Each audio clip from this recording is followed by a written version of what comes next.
El filósofo empirista inglés John Locke, en su obra más importante, Ensayo sobre el entendimiento humano, dice que unos por falta de habilidad y de tiempo libre, otros por carecer de la propensión necesaria, se abstienen de preguntar por qué han sido educados así. Lo cierto es que son pocos los hombres que no se ven expuestos por ignorancia, por pereza, por educación o por precipitación a aceptar bajo palabra los principios que le han sido inculcados. Casi nadie se pregunta, pues, por qué tiene las opiniones que tiene, sus creencias, por qué le han educado así en la escuela, de dónde han salido esas ideas, y si éstas son buenas. Dice que la mayoría de los hombres, quienes, o por pereza o por distracción, no quieran penetrar hasta los principios del conocimiento y rastrear la verdad hasta su fuente y origen, o porque no tienen tiempo, o por falta de ayudas adecuadas, o por alguna otra razón, no pueden hacer eso. Resulta muy natural y casi inevitable que esa gente comulgue con algunos principios prestados. Todos los conocimientos prácticamente que tiene la mayoría de la gente son prestados, o sea, no son propios, no han salido de ellos mediante el pensamiento, sino que han sido puestos en sus cabezas por otros desde la escuela.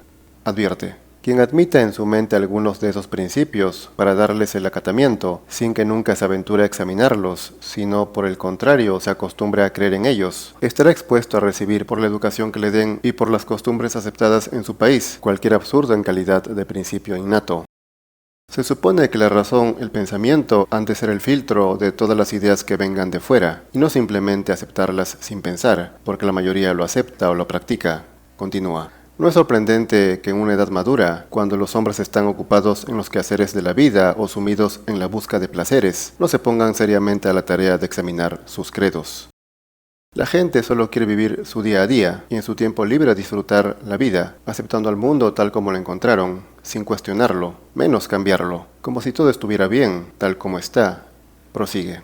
Y si por casualidad se disfruta de tiempo y se tiene capacidad y voluntad, ¿quién será el atrevido que intente mover las bases en que ha fundado todos sus pensamientos y actos anteriores, y a exponerse de ese modo a atraer sobre sí la vergüenza de haber estado durante tanto tiempo en el equívoco y en el error? ¿Dónde está quien sea tan intrépido para aceptar el reproche, siempre dispuesto, que se lanza contra quienes se atreven a disentir de las opiniones aceptadas? Definitivamente la reflexión y el pensamiento pueden traer muchos problemas, sobre todo con los demás, con la sociedad, que no acostumbra a pensar. Pensando o meditando uno puede descubrir todos los errores en que vive la mayoría, el engaño, y ante ellos solo cabe o aceptarlo y adaptarse, o hacerle frente. Así parece que conviene no pensar la realidad, para evitar futuros problemas. De ahí la frase de Sófocles, citada irónicamente por Erasmo: en no reflexionar nada radica la vida más placentera. Ignorar el porqué de las cosas, de lo que uno hace, y aceptar lo que digan otros es más fácil y cómodo, afirma. Quien esté por encima de pedir limosna y no quiera vivir ocioso de las migajas de opiniones mendigadas, debe poner a trabajar sus propias ideas para buscar y perseguir la verdad. Se dice que la verdad está en el fondo de uno, y aunque así fuera, de nada sirve si a nadie le interesa descubrirla, pues sería contradecir a la mentira de fuera, y eso traería problemas. Locke dice: prestar algún servicio al entendimiento humano es, según creo, violar el santuario de la presunción y de la ignorancia. Ir por el camino de la verdad, descubrirla, buscarla, implica atacar directamente a la ignorancia, que se alimenta de la falsedad, y a aquellos que presumen de estos conocimientos, los famosos expertos a quienes la gente les cree. Mas no vale la pena interesarse en lo que dice o piensa quien solo dice o piensa lo que otro manda. Los expertos. Los hombres deben pensar y conocer por sí mismos. Si las personas pensaran y conocieran por sí mismas, no necesitarían oír a tantos expertos, que engañan mezclando mentiras con verdades. Y advierte que las expresiones dudosas, que apenas tienen significación alguna, pasan por ser razones claras para quienes no se toman el trabajo ni de examinar lo que ellos mismos dicen. Si uno los oyera con espíritu crítico, descubriría sus incoherencias. No se necesita saber demasiado, solo se requiere una sabiduría básica para refutar a tanto falso profeta. Sócrates, con palabras sencillas, ridiculizaba a expertos sofistas. Prosigue. Sea cual fuese lo que nos sitúa tan en la oscuridad a nosotros mismos, estoy seguro de que toda luz que podamos derramar sobre nuestras propias mentes, todo el trato que podamos establecer con nuestro propio entendimiento, no solo será agradable, sino que nos traerá grandes ventajas para el gobierno de nuestro pensamiento en la búsqueda de las demás cosas. Uno tiene que aprender a servirse de su entendimiento mediante el razonamiento, el cual se ha de ejercer en cada momento. Así uno podrá descubrir esa verdad que encierra en sí y aplicarla en cada acto de su vida. Pues afirma Locke, Siempre he pensado que las acciones de los hombres son los mejores intérpretes de sus pensamientos. Las acciones tendrían que ser el reflejo de los pensamientos, y uno tendría que actuar como piensa, pero primero tiene que pensar cómo actúa, cómo hacerlo, y examinar si sus actos son rectos, y cambiarlos según la verdad que descubra. Dice, considero que tengo más interés en renunciar a cualquier opinión propia, o en abandonarla, que en oponerme a la ajena cuando la verdad está en contra mía, porque solo busco la verdad. Siempre será para mí bienvenida, cuando quiera y de donde quiera que venga.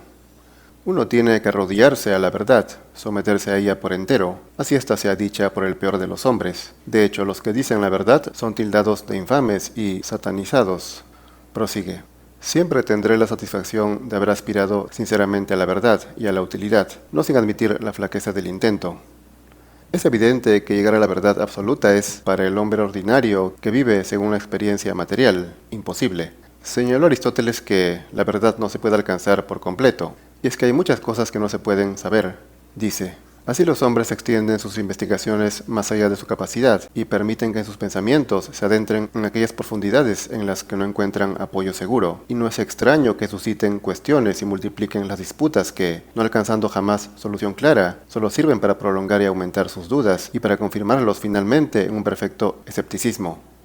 Esto sucede cuando uno se pone a especular, aun teniendo muchos estudios académicos y datos sobre cosas que no están a su alcance saber, como por ejemplo si hay otra vida, ya sea aquí o en otro planeta o en el más allá. Son cosas que no se pueden comprobar, y es una pérdida de tiempo abocarse a esto, a no ser por mera distracción. Sin embargo, advierte que sería una displicencia imperdonable, al mismo tiempo que pueril, si desestimáramos las ventajas que nos ofrece nuestro conocimiento, y si nos descuidáramos en mejorarlo con vistas a los fines para los que nos fue dado, solo porque hay algunas cosas que están fuera de su alcance.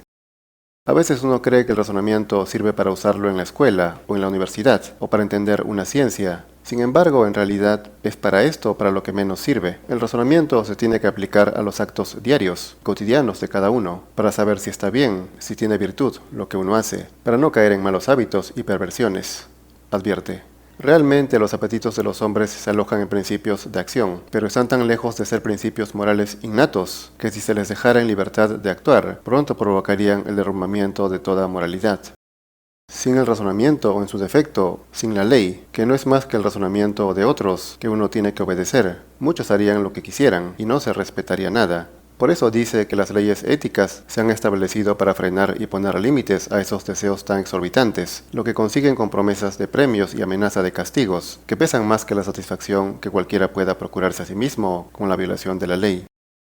Es evidente que Locke cree en la maldad del hombre por naturaleza, ya que necesita de leyes que lo obligan a portarse de una manera al menos no muy mala.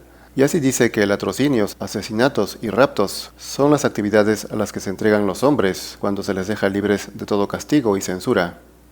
Las personas necesitan ser intimidadas con castigos para pensarlo muy bien, o al menos dudar mucho o titubear antes de atreverse a cometer un delito. Y es curioso que para estas cosas delictivas es que las personas piensan. Algunos delitos se cometen por ira o arrebato, pero la mayoría son pensados, se planean antes, a menos que se ignore. Dice, la ignorancia de la ley, la duda sobre ella, la esperanza de eludir la vigilancia o el poder del legislador y otras cosas por el estilo, pueden inducir al hombre a ceder en sus apetitos. Aparte de la ley o el temor al castigo, el autor refiere que el temor a Dios también sirve para evitar las faltas y delitos. En efecto, los que menos le tienen miedo son los que más se entregan a sus apetitos y a sus bajos instintos. Y así algunos caen en el ateísmo por mero oportunismo, para librarse de toda culpa, esa culpa que no solo hace humano, sino divino. Aseguró Kierkegaard que, cuanto con mayor fuerza se descubra la culpa, tanto más grande será el genio, pues la grandeza del hombre depende única y exclusivamente de la energía con que mantenga la relación con Dios. Las personas superfluas, materialistas, que viven satisfaciendo sus apetitos y creen que de eso se trata la vida, no quieren sentir ninguna culpa por lo que hacen y prefieren creer que no existe bien ni mal, nada de moral, y así muchos se vuelven ateístas.